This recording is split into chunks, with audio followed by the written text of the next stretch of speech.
எல்லாருக்கும் வணக்கம். இன்றைக்கி நம்மளுடைய மிஸ் பேசி தமிழ் கிச்சனில் பெண்கள் மாதவிலக்கு நாட்களில் மறந்தும் இந்த விஷயங்களை செய்யக்கூடாது அப்படின்னு சொல்லிட்டு பெரியவங்க வந்து சொல்லி வச்சுருக்காங்க.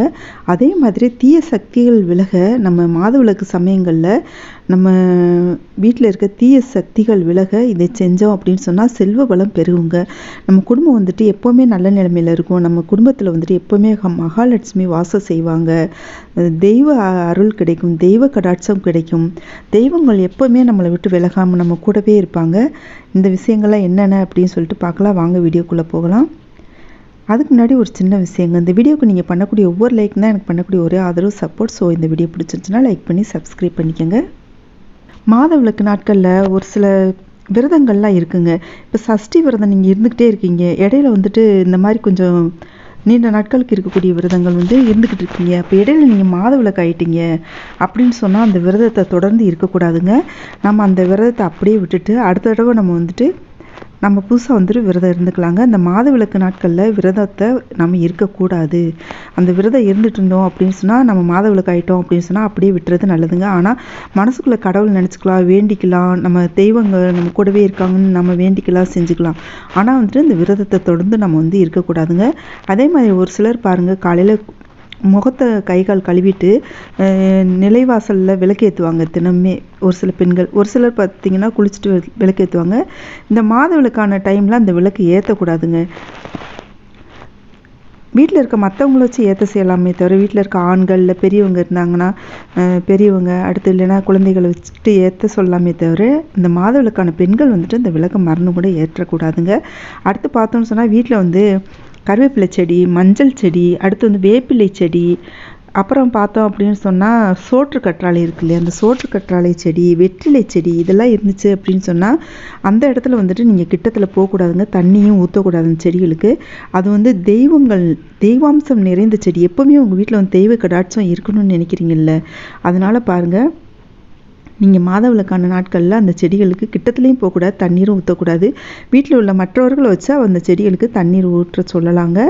அடுத்து பார்த்தோம் அப்படின்னு சொன்னால், நீங்கள் மாதவிலக்கு ஆகுறீங்க இல்லையா, அந்த மாதவிலக்கு ஆகுறதுக்கு நீங்கள் போடக்கூடிய ட்ரெஸ்லாம் வச்சுருப்பீங்க இல்லையா, அதுக்குன்னு நீங்கள் தனியாக ட்ரெஸ் வச்சுருப்பீங்க. நிறைய வீடுகளில் பார்த்துருக்கேங்க, பெண்கள் வந்துட்டு இந்த மாதவிடாய் சமயத்தில் போடக்கூடிய சாரீஸும் சரி, சுடிதார், இது எல்லாமே தனியாக எடுத்து வச்சுருப்பாங்க. அவங்க துவைச்சி சுத்தம் பண்ணி தனியாக எடுத்து வச்சுருவாங்க. அடுத்து பார்த்தோன்னு சொன்னால் அடுத்து மாதவிடாய்க்கும் அந்த மாதிரி ட்ரெஸ்ஸை வந்துட்டு யூஸ் பண்ணிக்குவாங்க. அந்த மாதிரி துணிகளை வந்துட்டு நம்ம பீரோக்குள்ளே மற்ற துணிகளுக்குள்ளே வைக்கக்கூடாதுங்க. பீரோ அப்படின்றது மகாலட்சுமி வாசம் செய்கிற இடம், தெய்வ சக்தி நிறைஞ்ச இடம். அதுக்குள்ளே பார்த்தோம் அப்படின்னு சொன்னால் நம்ம தெய்வாம்சமான பொருட்களை தான் வைக்கணுமே தவிர, இந்த மாதிரி மாதவிடாய் காலத்தில் நம்ம போடக்கூடிய ட்ரெஸ்ஸுகளை அதுக்குள்ளே துவைச்சி சுத்தம் பண்ணாலும் பரவாயில்லைங்க, அதுக்குள்ளே வைக்கக்கூடாதுங்க. தனியாக நம்ம ஒரு பையில் போட்டு நம்ம தனியாக எடுத்து வச்சுக்கலாம். ஒரு சூட்கேஸ்லேயே இதுலேயோ ஒன்றில் போட்டு நம்ம எடுத்து வச்சுக்கலாங்க. ஆனால் நம்ம துவைச்சி சுத்தம் பண்ண பின்னாடி இந்த துணியெல்லாம் அதுக்குள்ளே வைக்கக்கூடாதுங்க. அடுத்து மாதவிடாய் சமயங்களில் காலையில் குளிக்காமல் எந்திரிச்சு எந்த வேலையுமே செய்யக்கூடாதுங்க. உங்களால் தலைக்கு ஊற்ற முடியும், அந்த 3 நாட்கள் தலைக்கு ஊற்ற முடியும் அப்படின்னு சொன்னால் தலைக்கு ஊற்றிக்கலாம். 3 நாட்களோ 5 நாட்களோ அவரவர் உடம்புவாக வந்து ஒவ்வொரு பெண்களுக்கும் தகுந்த மாதிரி மாறுங்க. உங்களுக்கு 3 நாட்களுக்கு மாதவிடாய் இருக்கும் அப்படின்னு சொன்னால் 3 நாட்களுக்கு, 5 நாட்களுக்கு எனக்கு தொடர்ந்து இருக்குங்க அப்படின்னு சொன்னால் 5 நாட்களுக்கு நீங்கள் வந்து காலைல குளிக்காமல் எந்த வேலையும் செய்யக்கூடாதுங்க. காலையில் எந்திரிக்கிறீங்களா, உங்களோட ட்ரெஸ்ஸை எடுத்துகிட்டு நீங்கள் போய் குளிச்சுட்டு அடுத்து நீங்கள் வந்துட்டு மற்ற வேலைகளை, வழக்கமான வேலைகளை செய்ய ஆரம்பிக்கலாங்க. குளிக்காமல் நம்ம எந்த ஒரு கிச்சனில் போயிட்டு எதோ ஒன்றுமே தொடக்கூடாதுங்க. அது மாதிரி நீங்கள் என்ன செய்யலாம் அப்படின்னு சொன்னால், அந்த மாதவிடாய் டைமில் விரித்து படுக்கிறீங்களா, போர்வை, தலகாணி, இதெல்லாம் வந்துட்டு நீங்கள் மாதவிடாய் முடித்த பின்னாடி நல்லா துவைச்சிடணுங்க. துவைக்காமல் அப்படியே தொடர்ந்து அப்படியே யூஸ் பண்ணிக்கிட்டு இருக்கக்கூடாது. மாதவிடாய் முடிஞ்சிருச்சா, 5 நாட்கள் ஆயிடுச்சா, 3 நாட்களோ 5 நாட்களோ நீங்கள் வந்து எப்போ பூஜை செய்ய ஆரம்பிக்கிறீங்களோ அந்த டைமில் வந்து நீங்கள் அதை வந்து நல்லா துவைச்சிட்டு அதுக்கு பின்னாடி நீங்கள் விரிச்சுக்கலாங்க. அதையே யூஸ் பண்ணிக்கலாம். ஆனால் வந்துட்டு துவைக்காமல் அதை தொடர்ந்து அதிலே விரித்து நீங்கள் படுத்துட்டு மறுநாள் காலையில் எழுந்திரிச்சிட்டு சும்மா கூட குளிச்சுட்டு நீங்கள் போயிட்டு பூஜை செய்யக்கூடாதுங்க. அதனால் பாருங்கள், நீங்கள் அந்த மாதவிடாய் டைமில் விரித்து படுக்கக்கூடிய படுக்கை விரிப்பும் சரி, தலாணி உரை, பாய் எதுவாக இருந்தாலும் சரிங்க, அந்த டைமில் வந்துட்டு நீங்கள் வந்து தானம் போடுறோம் இல்லையா, தானம் கொடுக்குறோம் இல்லையா, அது வந்துட்டு அந்த மாதவிடாய் டைமில் வந்துட்டு கொடுக்கக்கூடாதுங்க. அந்த தானம் வாங்குறவங்க நம்ம மாறு ரூபத்தில் கூட தெய்வங்களாக வந்து நம்மக்கிட்ட தானம் வாங்குவாங்கன்னு சொல்லுவாங்க. அவங்கள வந்துட்டு நம்ம இலக்காரமாக நினைக்கவும் கூடாது. அதே டைமில் நம்ம அந்த மாதவிலக்கு சமயத்தில் நம்ம வந்து தானம் கொடுக்கக்கூடாதுங்க. இது வந்துட்டு நான் சொல்ல, இது வந்து பெரியவங்க சொல்லி வச்சுருக்காங்க. நீங்கள் ரொம்ப நல்லவங்களா இருந்திருந்தீங்க அப்படின்னு வச்சுக்கோங்க, தெய்வமே உங்ககிட்ட மாறு வேஷத்தில் வந்துட்டு கஷ்டப்படுற மனித ஒரு ரூபத்தில் வந்துட்டு தானம் வாங்க வருவாங்கன்னு சொல்லுவாங்க. அதனால் பாருங்கள், தானம் வந்துட்டு அந்த டைமில் நீங்கள் மாதவிலக்கு டைமில் நீங்கள் தானம் கொடுக்கக்கூடாதுங்க. அடுத்து பார்த்தோம் அப்படின்னு சொன்னால், நாம் தினமுமே தலைக்கு ஊற்றணும்லாம் அவசியம் இல்லைங்க. முதல் நாள் தலைக்கு ஊற்றிட்டா போதும். அடுத்து வந்துட்டு முடிய போகிற நாட்களில் 5வது நாளோ 3வது நாட்களோ தலையில் கொஞ்ச நாள் எண்ணெய் வச்சு நல்லெண்ணெய் வச்சு தாங்க குளிக்கணும். நல்லெண்ணெய் வச்சு குளிக்காமல் நம்ம பூஜை ரூமுக்குள்ளெல்லாம் போகவே கூடாதுங்க.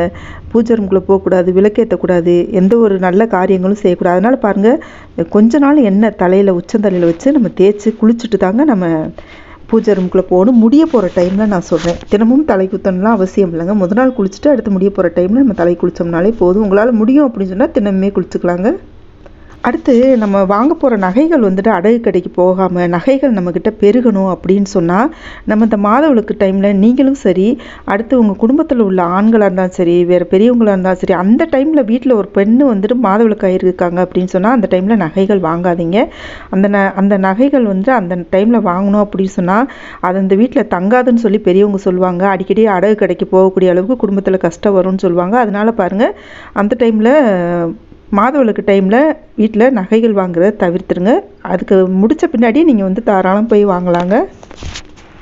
அப்புறம் ஒத்தையடி பாதை கிராமத்துலலாம், நீங்கள் டவுனுக்குள்ளே இருக்கிறவங்களா இருந்தால் அந்த பிரச்சனை இல்லைங்க. இந்த கிராமத்துலேருந்து இந்த ஊர்லேருந்து அடுத்த ஊருக்கு போகிறது, பஸ் ஸ்டாப்புக்கு போகிறது, மாதிரி காட்டுக்குள்ளே நடந்து போகிறது, ஒத்தையடி பாதையில் நடந்து போகிறது, இந்த மாதிரிலாம் இருக்குங்க.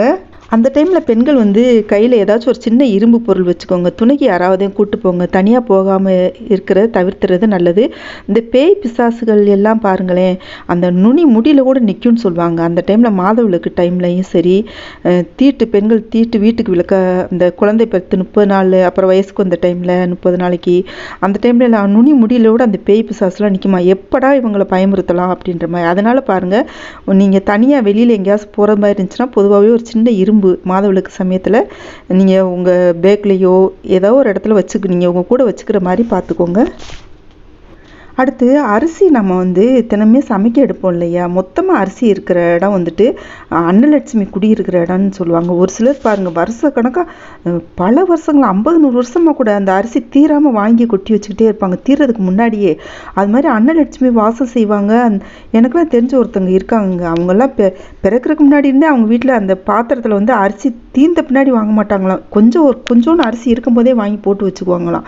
அந்த இடத்துல வந்துட்டு அன்ன தோசை வராது, அன்னத்துக்கு பஞ்சம் வராது, அன்னலட்சுமி வந்து நிரந்தரமாக பரம்பரையாக குடியிருப்பாங்கன்னு சொல்லுவாங்க.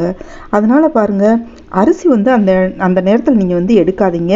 அரிசி முன்னாடியே நீங்கள் எடுத்து வச்சுக்கோங்க. அந்த மாதவிலக்கு டைமில் நீங்கள் வந்துட்டு அந்த 5 நாட்களுக்கோ 3 நாட்களுக்கோ தேவைப்படுற அரிசி தனியாக ஒரு பாத்திரத்தில் எடுத்து வச்சுக்கோங்க. மொத்தமாக இருக்க பாத்திரத்தில், அரிசி பாத்திரத்தில் கையை விடாதீங்க. அந்த அரிசிக்குள்ளே நம்மளோட தெய்வம் அன்னலட்சுமி குடியிருப்பாங்கன்னு சொல்லிட்டு ஒரு ஐதீகம் இருக்குங்க. நம்மளுக்கு அன்னத்துக்கு பஞ்சம் வராமல் இருக்கணும், நம்ம பரம்பரையே செழிச்சு இருக்கணும் அப்படின்னு சொன்னால் அந்த மொத்தமாக இருக்க அரிசி பாத்திரத்துக்குள்ளே கையை விடாதீங்க. வீட்டில் வேறு யாராச்சும் இருக்காங்களா, அந்த அரிசி எடுத்து தர சொல்லி நீங்கள் தனியாக வச்சுக்கோங்க அந்த 5 நாட்களுக்கு சமைக்கிறதுக்கு.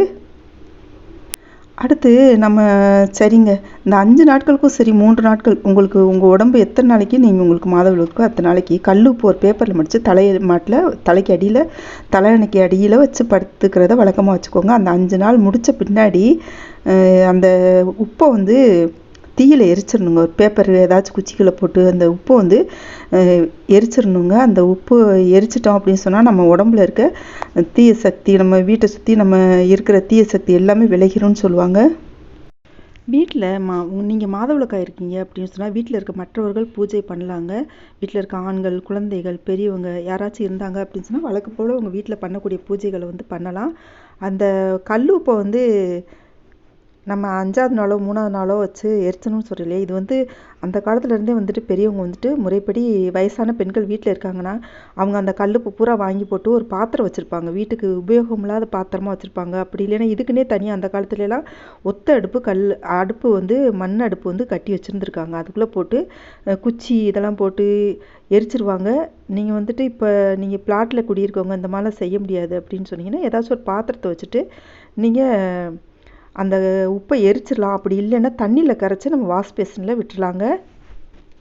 நம்ம மாதவிலக்கான நாட்களில் வீட்டுக்கு யாராச்சும் சுமங்கலிகள் வர்றாங்கன்னு நம்ம பொதுவாகவே குங்குமம் கொடுப்போம் இல்லையா, அந்த மாதிரி வந்து நீங்கள் மாதவிலக்காக இருந்தீங்க அப்படின்னு சொன்னால் நீங்கள் கொடுக்க வேண்டாங்க. வீட்டில் வேறு பெண்கள் மூத்தவர்களோ இல்லை வேறு பெண்கள் இருந்தாங்க அப்படின்னு சொன்னால் அவங்கள விட்டு கொடுக்க விடலாம். அப்படி இல்லை யாருமே இல்லை நாங்கள் மட்டும்தாங்க இருக்கோம் அப்படின்னு சொன்னால் அப்போ அந்த மாதவிலக்கு டைமில் பெண்கள் வந்தாங்கன்னா அந்த குங்குமம் கொடுக்குறத தவிர்த்துருங்க. அப்புறம் நம்ம வந்துட்டு வெள்ளிக்கிழமை இல்லை முக்கியமான நாட்களில் இந்த சுமங்கலி பெண்கள் வீட்டுக்கு வந்தாங்கன்னா ப்ளவுஸ் பிட் வச்சுட்டு வெத்தலைப்பாக்கு வச்சு ஏதாச்சும் ஒரு வளையல் வச்சு கண்ணாடி வளையல் வச்சு கொடுப்போம் இல்லையா, அதுவும் வந்துட்டு மாதவிலக்காக இருந்தீங்க அப்படின்னு சொன்னால் அந்த மாதிரி கொடுக்குறத தவிர்த்துருங்க. அவங்க வந்துட்டு தெய்வத்தின் ரூபமாகவே அன்றைக்கி உங்கள் வீட்டுக்கு வருவாங்க, மகாலட்சுமி அம்சமாகவே வருவாங்க. நீங்கள் கொடுக்க வேண்டாம். வீட்டில் வேறு பெரியவங்க பெரிய உங்களை வயதில் மூத்த பெண்கள் இல்லைன்னா வேறு பெண்கள் இருந்தாங்க, அப்படி இல்லைன்னா வீட்டில் பெண் குழந்தைகள் இருந்தாங்க அப்படின்னு சொன்னால் அவங்க கையில் கொடுக்க சொல்லலாங்க. ஆனால் நீங்கள் மாதவிலக்காக இருந்தீங்கன்னா நீங்கள் உங்கள் கையால் கொடுக்கறத தவிர்த்துறது ரொம்ப நல்லதுங்க. நம்ம இப்போ விளக்காகி முடிச்சிடறோம் இல்லையா, முடிஞ்சிருது இல்லையா, முடிஞ்ச பின்னாடி வீடெல்லாம் ஒரு தடவை சுத்தம் பண்ணிடுறது ரொம்ப நல்லதுங்க. வீடெலாம் மாப்பு போடணும் மாப்பு போடலாம், இல்லை கழுவிட முடிஞ்சால் கழுவி விட்டுடலாம், சிமெண்ட் தரையாக இருந்தால் கழுவி விட்டுடலாம், இல்லை வேறு டைல்ஸு இந்த மாதிரி தரையாக இருந்துச்சு அப்படி சொன்னால் மாப் போட்டு தொடச்சிட்டு வீட்டில் வந்துட்டு விளக்கேற்றி வச்சு சாமி கும்பிட்டு காலையிலே குளிச்சிருவோம் இல்லையா, குளிச்சுட்டு நம்ம பூஜையை செஞ்சுட்டு வீட்டை தொடச்சிட்டு நல்லா சுத்தம் பண்ணிடுறது ரொம்ப ரொம்ப நல்லதுங்க. அந்த வைப்ரேஷன் வந்துட்டு தெய்வ சக்தியை நம்ம வீட்டில் நிரந்தரமாக குடியிருக்க செய்யுங்க. இந்த வழிமுறைகள் எல்லாமே நம்ம பெரியவர்கள் முறைப்படி கடைப்பிடிச்சு முறைப்படி வச்சுட்டு போயிருக்காங்க. எதனால் அப்படின்னு சொன்னால் நம்ம வீட்டில் வந்து குலதெய்வம் குடியிருக்கும், நம்ம வீட்டில் வந்து தெய்வங்கள் குடியிருப்பாங்க, அது நம்ம கண்ணுக்கே தெரியாதுங்க. நம்ம இந்த அளவுக்கு நம்ம நல்லா இருக்கோம், இது வரைக்கும் நம்ம உயிரோடு இருக்கோம் அப்படின்னு சொன்னாலே தெய்வ சக்தி நம்ம கூட இல்லாமல் நம்ம எந்த ஒரு காரியமே நடக்காதுங்க. நம்ம நல்ல நிலைமையை வைக்கிறது நம்மளோட தெய்வ சக்தி. அங்கே வீட்டில் வந்துட்டு நம்ம எந்த வீட்லேயுமே வந்து பெரும்பாலும் தெய்வ சக்தி நிறைஞ்சிருக்கும். நீங்கள் வந்துட்டு அதனால் இந்த மாதவிலக்கு டைமில் இதெல்லாம் தவிர்த்தணும்னு சொல்லி நம்ம பெரியவர்கள் வந்துட்டு வகுத்து வச்சுருக்காங்க. அதனால் பாருங்கள், இந்த விஷயம் எல்லாமே தவிர்த்துட்டிங்க அப்படின்னு சொன்னால் நம்ம வீட்டில் இருக்க தீய சக்திகளும் விலகும்.